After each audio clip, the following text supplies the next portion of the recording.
Hey, how you doing? Welcome back to Them Brothers from Inglewood podcast. I'm Hoopy, your host, coming to you live and direct once again. Listen, it is a very, very special time of the year. We're all getting ready to celebrate what we know as fellowship, family, and food, right? So we're approaching another holiday. I've always told people, I'm not big on particular days that we have set aside on the calendar as a holiday, but I'm big on fellowship and family. This is something that's so dear to me. But before I really introduce the subject for today, I just want to say thank you for all that you have done to encourage us. I want to ask that you would like, subscribe, share, and ring the notification button, because this has been a glorious opportunity for us to dialogue. We've been doing this for a number of years, and it still hasn't gotten old. This is a new and just exciting episode for us to present to you today. And before I introduce the subject, I just want to say thank you for following along with us, sharing this platform and our content with other people, inviting them to listen and to come along for the ride with us. And without further ado, this ride is getting ready to start, and I want you to buckle your seatbelts and sit back and enjoy what we're about to discuss, even in this subject matter. I want to talk about, and I'm not, believe me, I am not trying to create some form of woe is me attitude, or I don't want a pity party. I'm not suggesting that when I say this, but I want to talk about the subject of disappointment and what disappointment actually looks like in our lives on a daily basis, and a natural and emotional standpoint. Disappointment is something that many of us, we express, but we don't talk about. Yeah. I know it sounds like an oxymoron. We express, but we don't talk about. And I think it is a important reality for us, because regardless to what financial classification we're in, what physical state we're in, we all experience a form of disappointment. It's a natural occurrence. It's something that we have the power and the ability to manage and process. And it is something that we should talk about and discuss thoroughly, because normally our emotions affect other people, whether it's someone related to us biologically, or someone that we care about as a friend, as a spouse, as a lover, a peer, a coworker. It affects us in a lot of ways, and we need to discuss it. We need to talk about it. And so today, I just kind of want to depict a few things that I believe that you have the ability to comment and talk about, and even point to what I would call refuge. You may have some information that will lead us to refuge. It'll lead us to a place of peace, because I believe that whenever disappointment shows up, peace transcends disappointment. Peace is what we all need in our lives, and when disappointment shows up, we can use that disappointment as fuel to succeed in another area. Well, what do you mean? I just think that we all have gotten to a place where we became sick and tired. We just did not want to experience what we're experiencing any longer. We made up in our minds that I'm not gonna go through this feeling and this situation and circumstance anymore. And while that is hard to pretty much prevent, it's not hard to change our mentality and our mindset when those things occur. And I think that's the important thing that we have to lift today. We have to lift solutions. How do we bring resolve to disappointment? Have I been disappointed? Many times. Will I become disappointed again? Many times. But how I process it, how I deal with it, is something that I've learned and I'm yet learning in order to be more positive and more, I would say, fruitful, more successful after I experience these things. No one really expects to be disappointed, but some of our choices and our decisions will bring a consequence into our lives that will result in disappointment. So what happens is, now that I've brought this on myself, now that I've done this, I have to own this, but I also have to transcend my situation and circumstance and make it a positive. That's the key of learning how to bounce back, how to excel, and come out of a trial, a test, and a challenge. And I think these are things that we need to discuss. How do you feel about yourself when you're disappointed? How do you feel about others who disappoint you? How do you feel when you disappoint someone else? These are areas and categories that we must dissect and we must come to grips with in order to become healthier, stronger, and more positive people. How do I deal with disappointment? A lot of time I deal with disappointment by first looking at me. I evaluate me, I assess me, I become accountable. I'm accountable for my actions. I'm accountable for the words that I speak, words that I use. I'm accountable for what I do, what I don't do. I'm accountable for that. And I believe that even as a child, I learned to be accountable through my development of my mother, the nurturing, the teaching, the expectation of my mom. I was fortunate to be raised with 3 other siblings. So it was 4 boys being raised by my mom. And what she instilled in us, number 1, was love, compassion, and community. We had to work together. We had to learn how to figure it out as a unit, as a team. My mom taught team concept. Now, it's 4 boys. We all have different personalities. We're not alike. We have been raised by the same woman, under the same roof, at the same time, yet we're different. And that's because we're all individuals, okay? And so there's no child alike.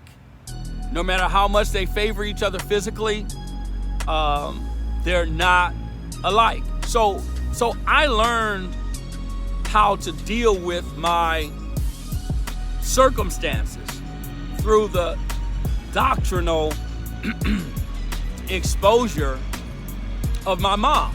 My mom set rules. My mom had a particular way that she wanted things done, and we all had to be accountable. And if you didn't align yourselves with that, there was a consequence to pay. There was punishment to reap.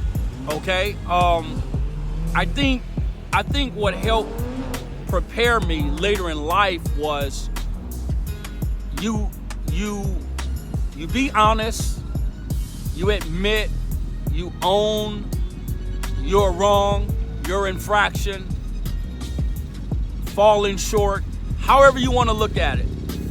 You own that. You understand that you were wrong. There's a consequence to pay. You pay it. Okay? And I think disappointment to me was motivation to me. It motivated me. It still does.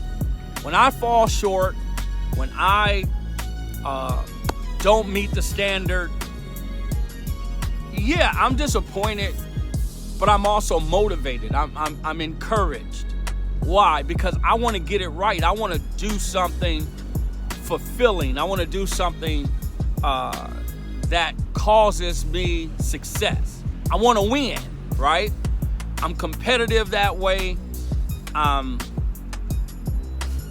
focused that way. And I fall short. So why is it that when I'm disappointed, and I'm speaking about me now. You can put something in the comments. You can make suggestions. I'm wide open to receive that.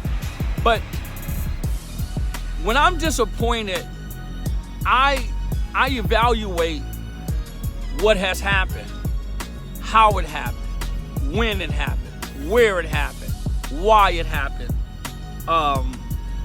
and then I begin to take a look at what I can do differently to avoid the same outcome. How can I learn? How can I improve, get better with the next set of circumstances? And also, and I'm guilty of this, when I'm disappointed, I'm usually quiet, or I shut down, or I get snappy. I kind of get short with other people. I get irritated, and I realize that gives off a very, very negative vibe. No one wants to be mistreated. No one wants to feel bad because you're feeling bad. I think that we should feel bad when others are feeling bad, but out of empathy.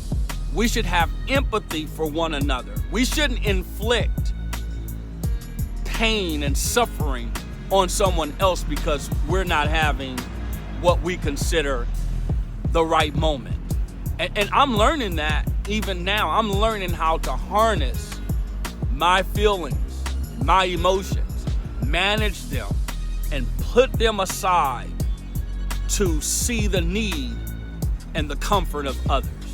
I'm learning how to do that because a lot of times, and I'm gonna be honest, 95% of the time it has nothing to do with that person that you're actually encountering at that moment.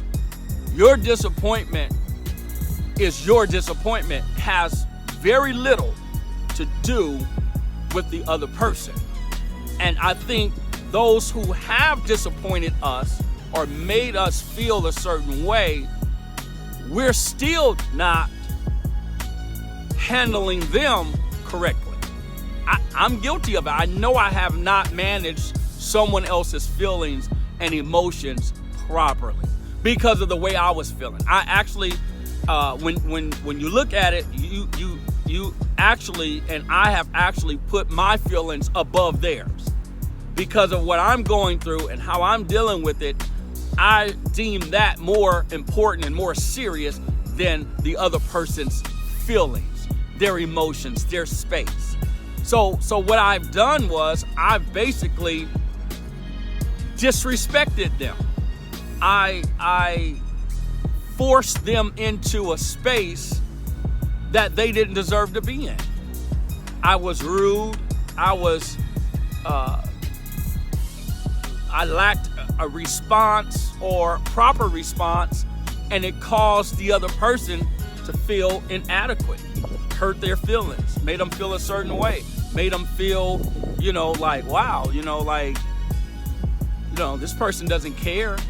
And so I want to speak frankly, honestly, sincerely about correcting this emotion, managing it, dealing with it, and replacing it with love, compassion, care, and sacrifice, right?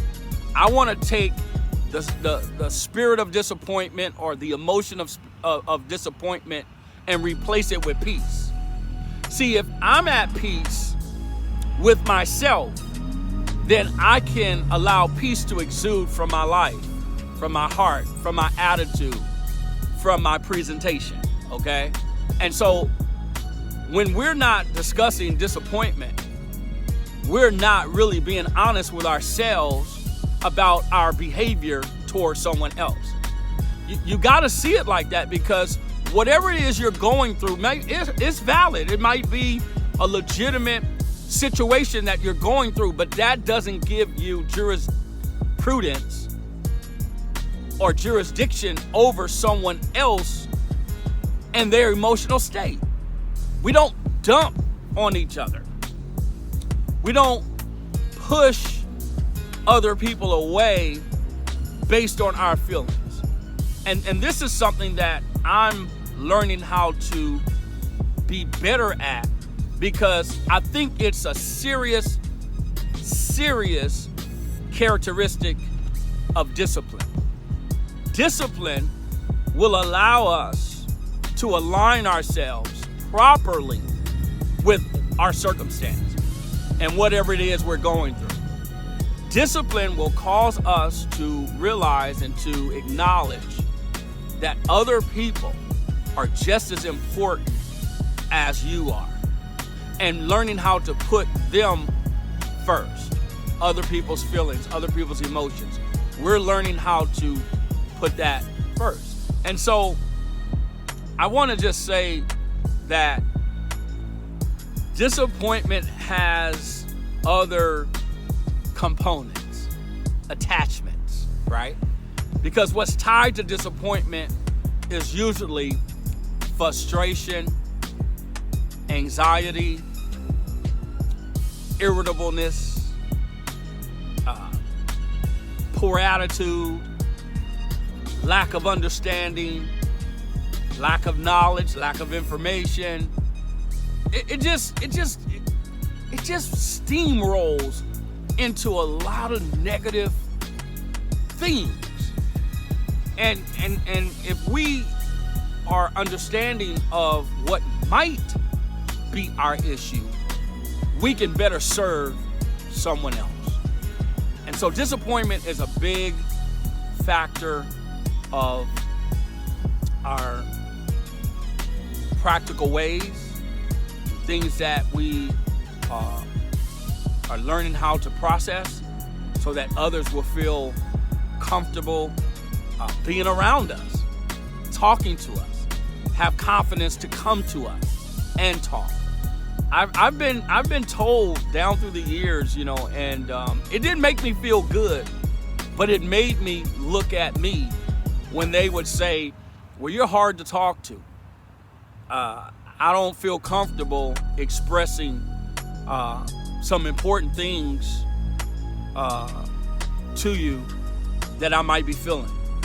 Or you don't make it easy when it's time to talk. And I was like, wow, because you think of yourself all your life as a communicator, but you're learning that communication is not just for you. It's two or more people. When you communicate, you're communicating with two or more people. And even if they don't have an understanding when we walk away, we should have some type of clarity. We should both understand our position after having whatever that encounter and that discussion may have been.